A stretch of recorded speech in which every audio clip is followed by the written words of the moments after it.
Okay, yeah, now I do remember. I was talking about Super Tokusatsu Taisen 2001. So how did I know about that game? Well, actually, not really. I just actively looked for it on the internet.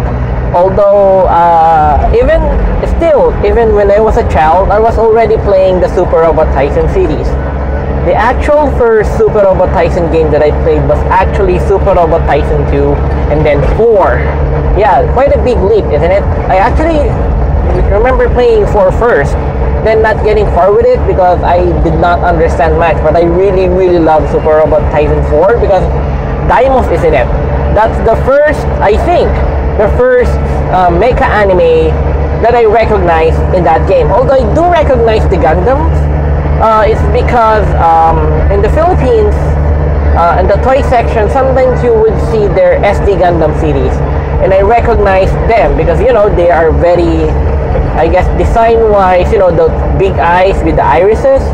Yeah, I mean, it says SD Gundam, and then I also saw the SD Gundam Tsukisen Taoseno Gundam, I think. I do have a playthrough of that game in my YouTube channel. It's a family computer game in which it's a crossover between Kamen Rider, Ultraman, and if I remember correctly, Space Sheriffs or Metal Heroes, I think they called. So yeah, I do remember, so that's why I recognize the Gundams in Super Robot Taisen. And then I do remember Jetter Robo as well as Mazinger Z. Although my friend, I guess my friends' older brothers had mentioned to me that Mazinger Z is being shown on GMA7, I think in the late 70s or mid 80s, but then I don't remember watching it, so perhaps it was already gone when I was, you know, I have a developed brain and I was able to watch television and watch anime. But then Voltes 5 was not in Super Robot Taisen until Neo Super Robot Taisen for the PS1. So that is why I was so hyped for Super Robot Taisen 4 because Daimos is there until you get to the space stages, and then it becomes hell for Daimos because he could not do his best moves because they argue that, you know, air does not exist in space, which actually makes sense in a physics perspective, but in a gameplay perspective screws Daimos so hard, isn't it? So anyway, yeah, I knew about the Super Robot Taisen games and I have been playing those games since I was a child. Okay, there's a railroad crossing here and it's aray ko. Ow! So okay, we're done that. Sorry for that noise. Okay, so why did I actively search for Super Robot Taisen 2001? Well, it's kind of a rarity and I haven't played the game before. So, okay, I tried it and now I am actively making a playthrough of it in my YouTube channel. Now, currently, just like Doom, I am totally stuck on that game because the game seems to be really, really flawed. Okay, why do I say it's flawed? Well, okay, Super Robot Taisen. It has the Super Robot Taisen games have a, I guess, algorithm that basically, it's like this. The enemy forces levels in Super Robot Taisen games, they usually just try to match your character's level. So, for example, in Super Robot Taisen, if your highest level character is Amuro on level 90, and then the other units are level 70, then probably the highest level moves you're gonna find in the game are also near level 90, with the bosses having a few levels higher than your heroes. So that's the basic logic of it. However, in Super Robot Taisen, there is an extra complication. In Super Robot Taisen, any unit can hit any unit. I mean, there is no size consideration. Although later Super Robot Taisen games had this size differentiator that larger units could do bigger damage to smaller units, but smaller units have more mobility or evade when they're paired against bigger units. But in Super Robot Taisen, there is something like that, but it's much more extreme. In Super Robot Taisen, of course, the characters are small units like Kamen Rider, normal human-sized unit, or Annie in Space Shider. They're normal human-sized. They could attack normal-sized enemies as well, like the mooks of the Space Syndicates and Shider, Sharivan, and Gavan. And then we have the giant units. The giant units are Giant Robo, Ultraman, as well. They also include the battleships of the Space Sheriffs, are large units again. So the idea is, unfortunately,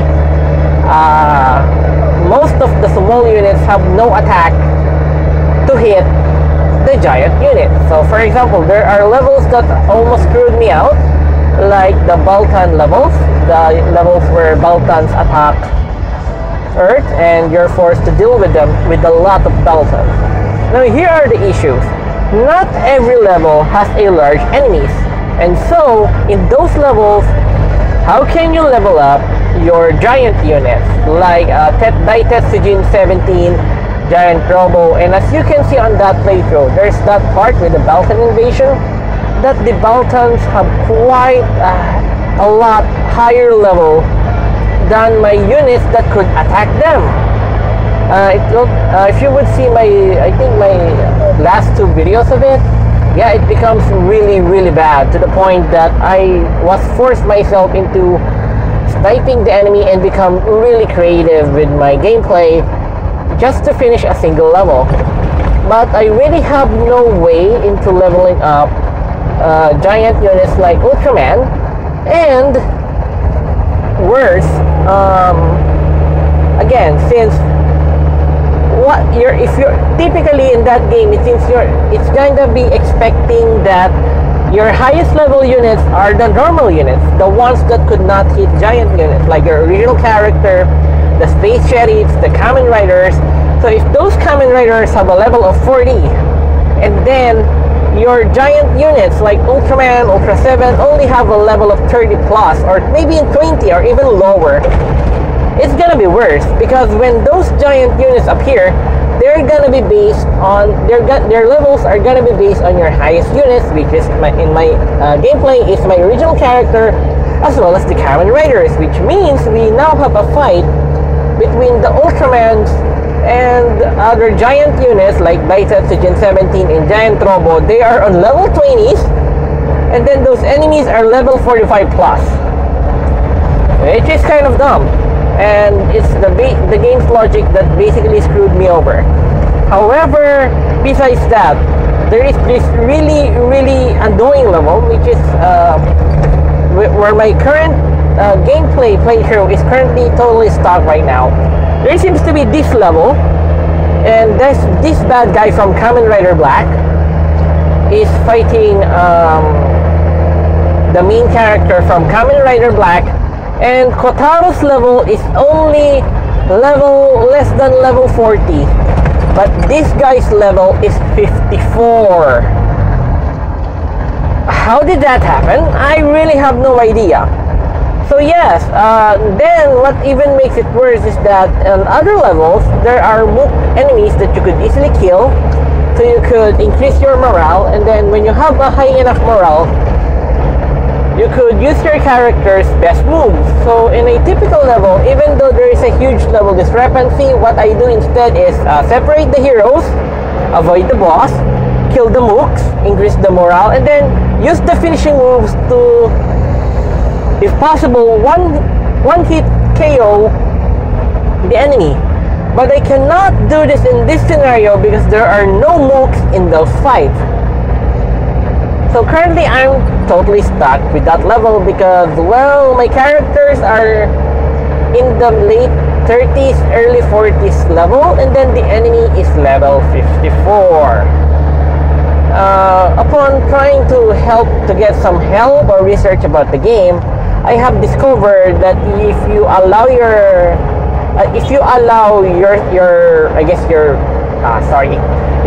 yourself to game over and then restart the same level, don't load the game.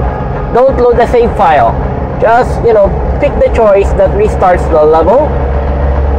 The game would actually have some sort of anti-frustration feature in which every time you get the game over and restart the level, the enemy levels would drop by 1.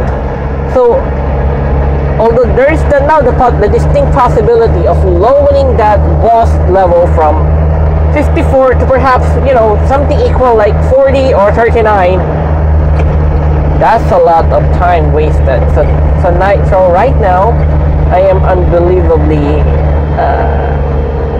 not so inspired to play the game because it seems like the game has screwed me over.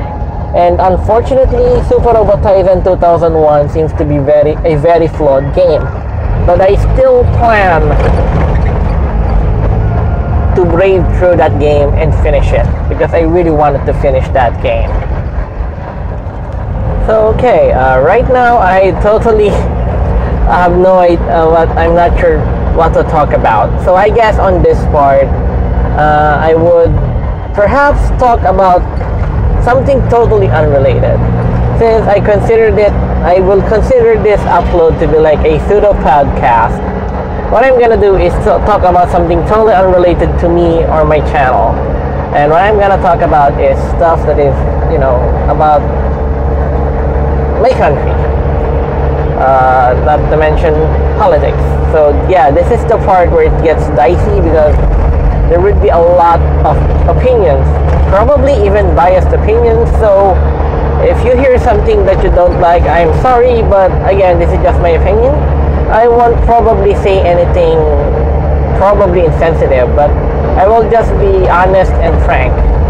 So okay, the first thing that comes to my mind is politics here in the Philippines.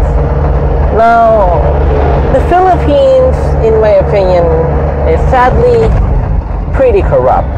Okay, so not to mention, yeah, there is an issue regarding illegal drugs here. I would not be talking about my personal experiences with drugs because that would be too sensitive, because here in the Philippines, certain drugs are illegal, like methamphetamines, like shabu, well, methamphetamines, yeah, that's it. And then we have Mary Jane's, which again, also illegal here in the Philippines. And so, okay, this diverts to Duterte. Now, when the time Duterte got, or at least decided to run for the president, I was looking at him warily. Because again, to be honest, I pretty much got involved in politics on the late 1990s. This is because of my friend. I had a friend, which so let's just go back a bit more and get some background. Again, I earlier explained in my earlier video in the earlier part of this video that I am a Filipino Chinese, and of course, my mom would want me to join certain social groups in order to improve my social skills. I am an unbelievably antisocial person. And to learn some skills and to know some people. You know what I mean, right?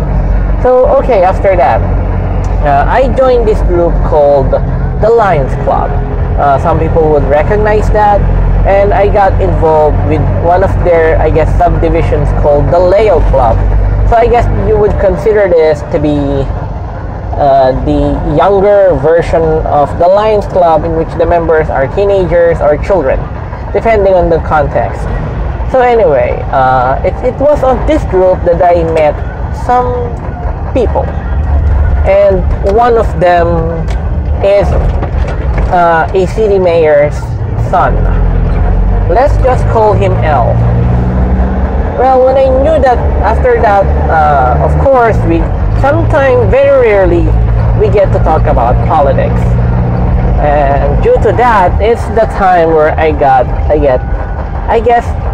where I started to learn about politics, okay? So yeah, that is what I discovered, that politics is, or at least Philippine politics at least, is a pretty dirty world. Of course, Elle is slowly being groomed by her father to become the follow-up mayor of the city. So in that turn, I started to learn about how dirty is politics. Why do people kill or murder just to get government positions? Well, because in the Philippines, government positions means a lot of money and influence. That is the shortcut of it. It's a lot more complicated than that, but to summarize, it's greed. The primary reason for people joining politics is for the money. Sometimes it's for the public service, but with how huge red tape and lobbying, politics, corruption, with how dirty it is, if your goal in politics is to become to change the country or their local, that would still be quite a tall order. Again, it's because money, influence, and when you become a politician, you become embroiled with the rich. And when you become embroiled with the businessman, the famous person, it becomes very diluted. If you are too goody two-shoes in politics, someone's bound to get you killed. Because again, let us treat this in a more, in a line style of way explanation.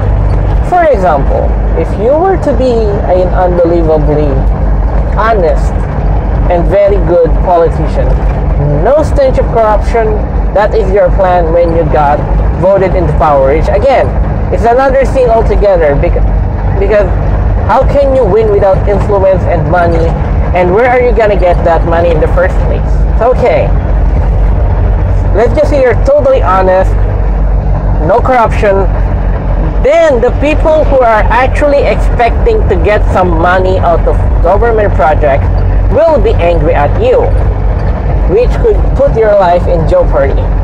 So even though you're being honest, the people who are expecting you to be corrupt will get pissed at you, and worse, they may try to get you killed.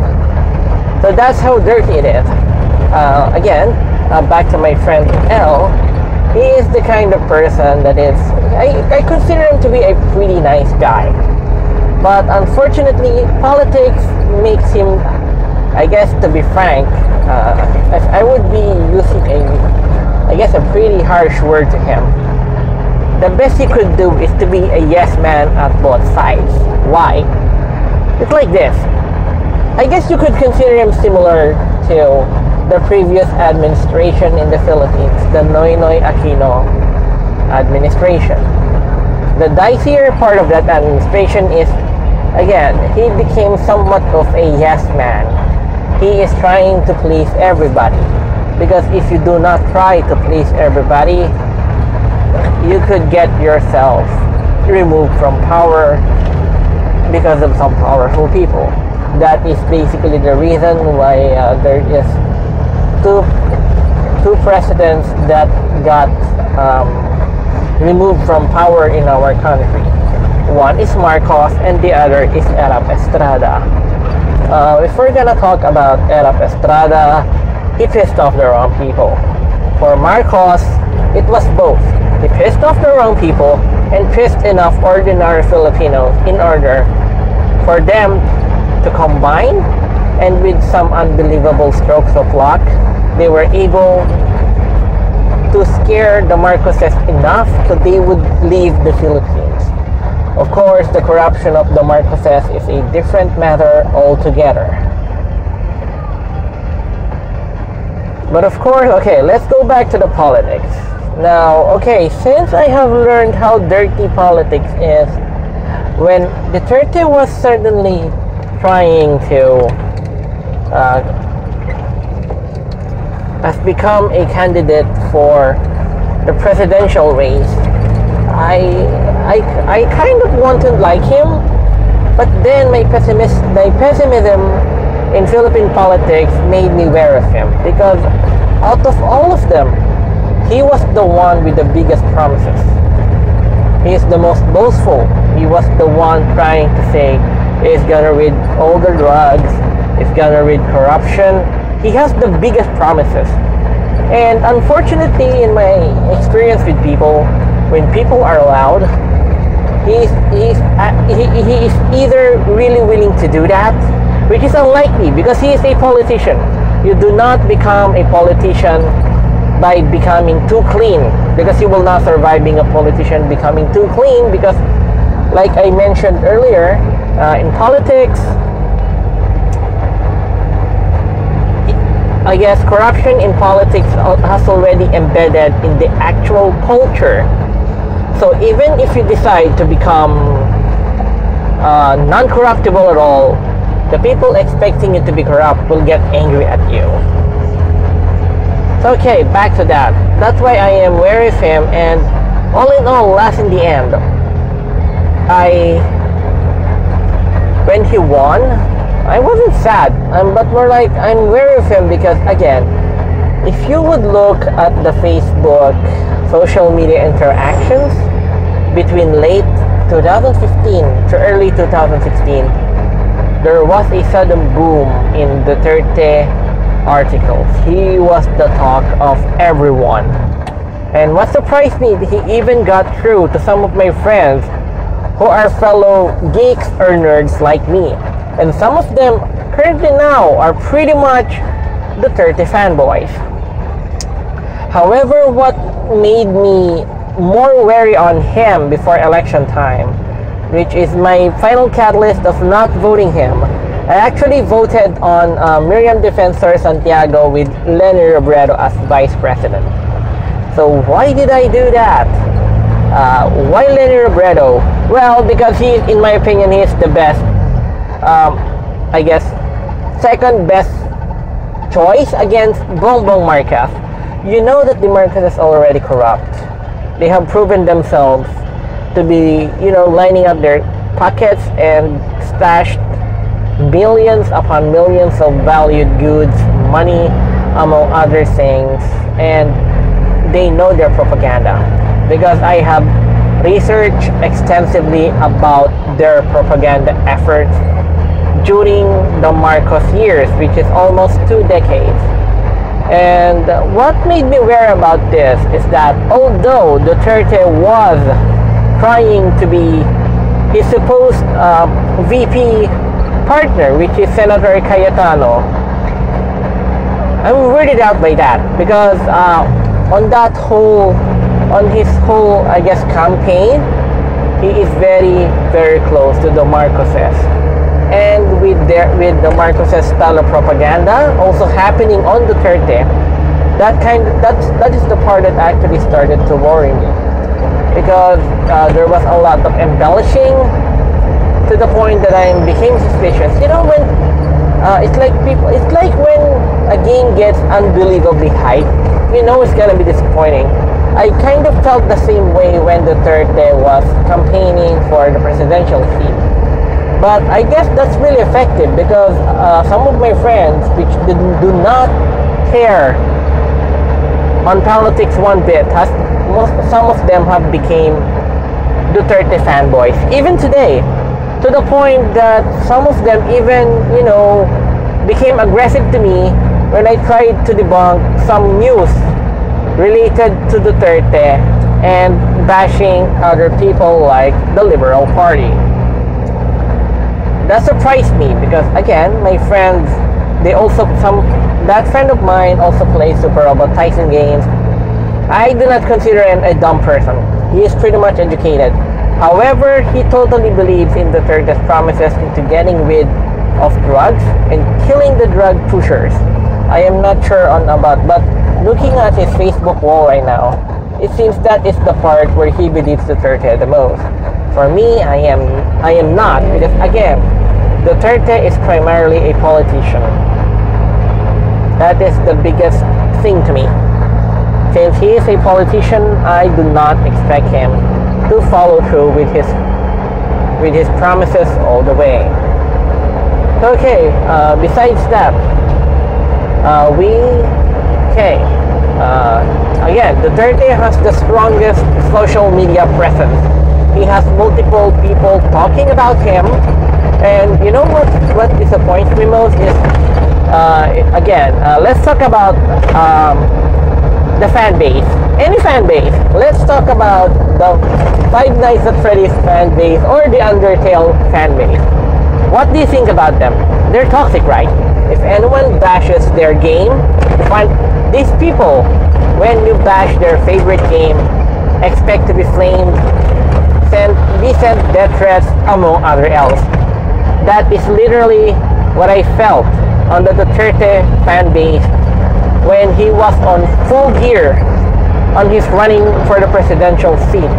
He has fanboy who will flame you and, you know, do fallacious arguments when you try to debunk certain news items about Duterte. So that's the part where I got sad, because I thought that, I thought it was only video, fan bases about anime or cartoons like Steven Universe, and currently the latest toxic fan base, the Rick and Morty fan base. And then now even politicians have fan bases. That surprised the heck out of me. That's the part where I was sad. So anyway, sorry, we're diverting so much again. But then, again, I'm actually pretty close to my mom's place. So I estimate like to be, in less than 20 minutes, I will be arriving there. So I guess let's try to somewhat finish this.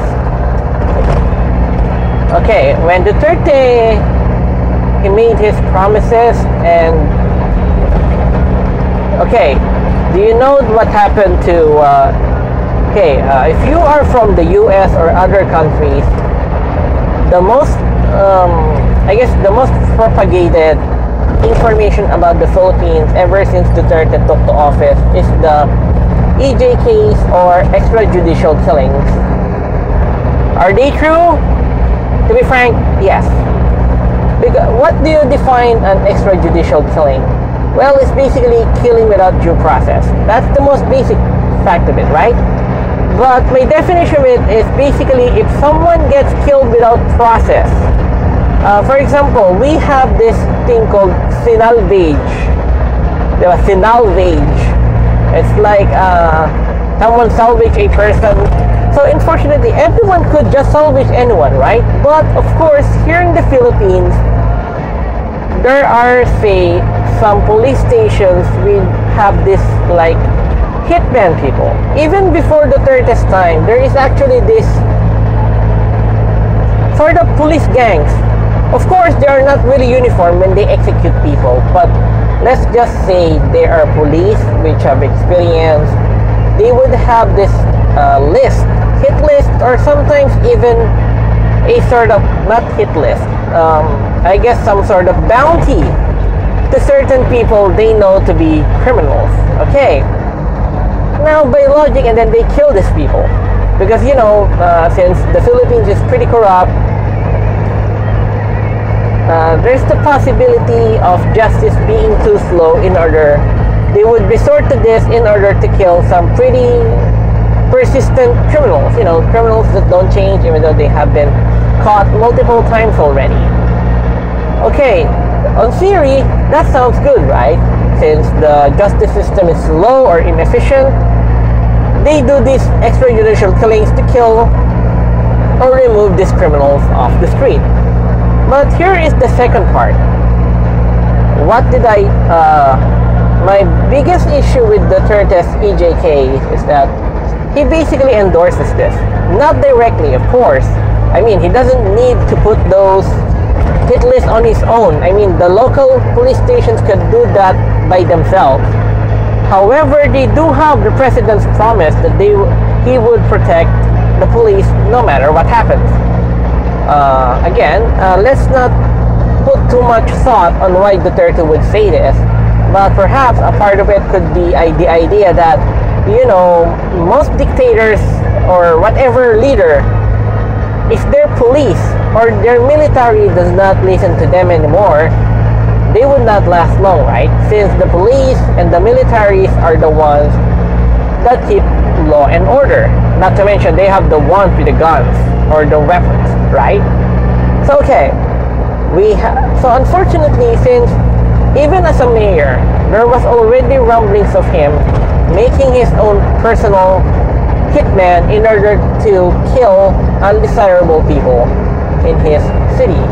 As you can see, I'm talking about actually Davao City, because before going for this candidacy as president, he was the mayor of Davao City. A lot of people consider Davao to be one of the more modern areas in Mindanao. I do not necessarily disagree with that because it has merit, those words. However, here's what I have issues as well.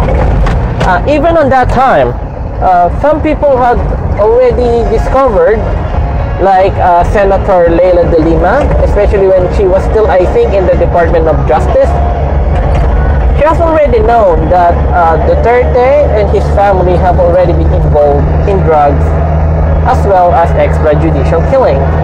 So I guess what I worry most about the Philippines right now is he might be, of course, on the surface, he might be saying this in order to get the sympathy of the people, in order to, you know, allow him to clean up the streets, kill the drug addicts with no due process, which again is a different kind of worms altogether, okay? But the secondary issue is that if Duterte is really involved with drugs as well as other shady things, then that means he is actually abusing his power as president in order to do those things. So if his family is really involved with illegal drugs, then he might be actually be using his power to kill anyone just to eliminate possible rivals or other gangs that also manufacture illegal drugs, isn't it? So that's my biggest reservations about Duterte. You know, in paper, Duterte sounds pretty good, but this is real life. People are corrupt, people can be corrupted, and people can abuse their power. But of course, thank God that the economy in the Philippines is still pretty good. Why do I say good? Well, since, you know, the most of majority stock trading in the Philippine Stock Exchange is still pretty good despite Duterte's, you know, actions. So I really thank God for God, because I am not the kind of, I guess, negative people to the point that I would say that I would be happy if the economy tanked on Duterte's term. No, I'm not that kind of person. I am now thinking that, thank God, even with Duterte's actions, stock trading in the Philippines is unbelievably healthy. Now, the economy is a different thing to the stock market, but they are kind of related. But nah, it's gonna be much more complicated if I talk about it. So anyway, yeah, in my opinion, if I would assume good faith in Duterte, he might be doing some good. But in my opinion, since I'm a very pessimistic person, especially in regards to politics, I honestly think that he might be abusing those powers in order to elevate their own interests like that. Not to mention his grievous usage of social media influencers in order to get him a lot of fanboys. Yeah, that's even suspicious to me. It's directly from the Marcoses playbook. So that's why I am kind of reserved against him. But I do not really dislike Duterte because, you know, to be frank, I'm not, our family's, I guess, social position is high enough so we do not get involved. But I still want to care because, you know, I think it would be best if we would treat any life as, you know, give it the chance to change if there is something wrong with a person's life. So anyway, yeah, this is pretty weird. So anyway, yeah, I have delved into politics. But anyway, I am pretty darn close to my mom's place now, so I probably be cutting this video for now. Again, for all my subscribers, thank you very much that I have received 2,000 subscribers in my channel. I will be trying to create more videos, show you guys that games that I wanted to share, unique ones, and games from Japan that you haven't seen before. And hope that I could keep this as long as I can and not get my channel closed down or shut down. So anyway, this is Ryder VM, and if you're listening to this video, thank you very much for my ranting. And again, since I have really nothing much to say about my 2,000 subscriber, consider this my 2,000 subscriber special in my channel. So this is Ryder VM. If you like this video, as well as my, I will probably cut this video in multiple parts just to not to annoy you guys with such a long video. Anyway, if you like this video, you're welcome to press that like button and perhaps even subscribe to my channel. And as always, I hope that I will still see you guys in another video.